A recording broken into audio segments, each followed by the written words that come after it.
would like to start, first of all, by thanking you for having invited me.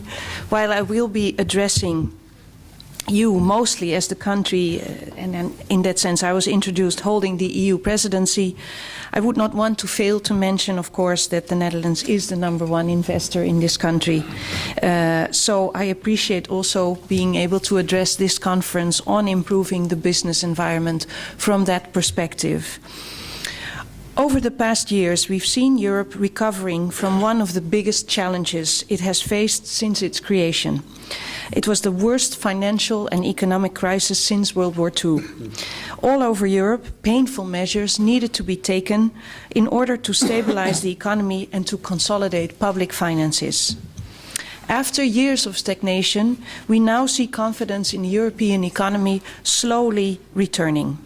However, trust in the common European project is under pressure in many countries, as Europe continues to look for answers to serious challenges in fields like migration, demography, or the scarcity of natural resources.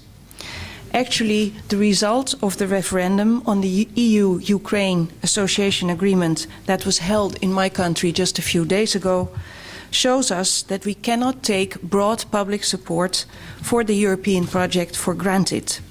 The state of the EU's economy, its finances, the way money is being spent by Brussels, constitute an important element of this discussion. Now that the European economy is starting to pick up, the Council, the Commission, and the European Parliament have a shared responsibility to support this upward trend. But Member States too have an equal share of responsibility to realize this. Therefore, during the Dutch presidency of the European Council in the first half of this year, we are promoting a union focused on sustainable economic growth, on sound finances and a strong euro, as well as job creation through innovation. In order to reach this, we need to be globally competitive. It is for this reason that competitiveness and innovation are among the main priority themes of the Dutch presidency. Economic growth and job development are key to European prosperity. The market must dare to innovate in order to grow stronger and to become more agile. To this end, innovative entrepreneurs need to be encouraged and obstacles to trade need to be removed, as well as the need for rules to be modernized and simplified. Rules should be there to support citizens and companies throughout the EU and not to hinder them. Hence also the importance that the Dutch presidency attaches to improved regulation. Ladies and gentlemen, one of the most serious challenges our internal market is facing since this global economic and financial crisis is the low level of investment. Therefore, the Netherlands strongly believe that collective and coordinated efforts at the European level are needed in order to improve this and to put Europe on the path of sustainable economic growth. Efforts should be focused on these activities where intervention will have most added value, and where actions of the various levels of government and institutions complement each other.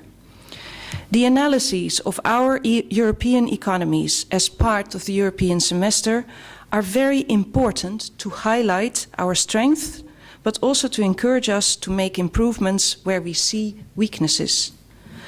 Studies show that the level of investment in Europe is 15% lower than before the crisis.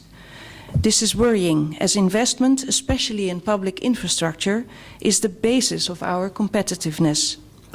This is the case for all of Europe. We have to improve the infrastructure, to invest in increased interconnectivity, as mentioned by the Deputy Prime Minister, and to improve the functioning of our education and health systems.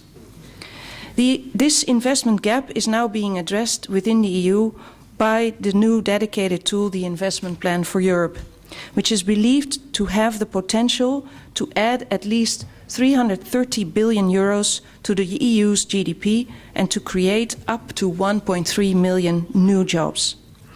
At the heart of this tool is the European Fund for Strategic Investments, which was set up within the European Investment Bank. Its goal is to trigger additional investments in the real economy, in areas that face more difficulty in attracting financing. This fund will also offer new opportunities to small and medium-sized enterprises and ambitious, innovative starters. I would like to add at this point, I'm very happy over the past few weeks to see how many, among them Dutch, young entrepreneurs are coming to Romania to look for opportunities here. It's really a remarkable trend, and we're very happy as the embassy to encourage this and to keep helping others, young businesses, to work in this direction. European citizens and companies are making good use of the assistance provided by the many programs at EU level.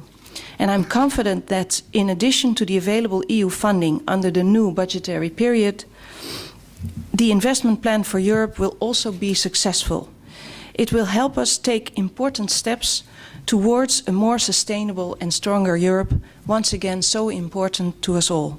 So I wish you all very fruitful discussions today, and thank you for your attention. Mulțumesc. Mulțumim, doamna ambasador.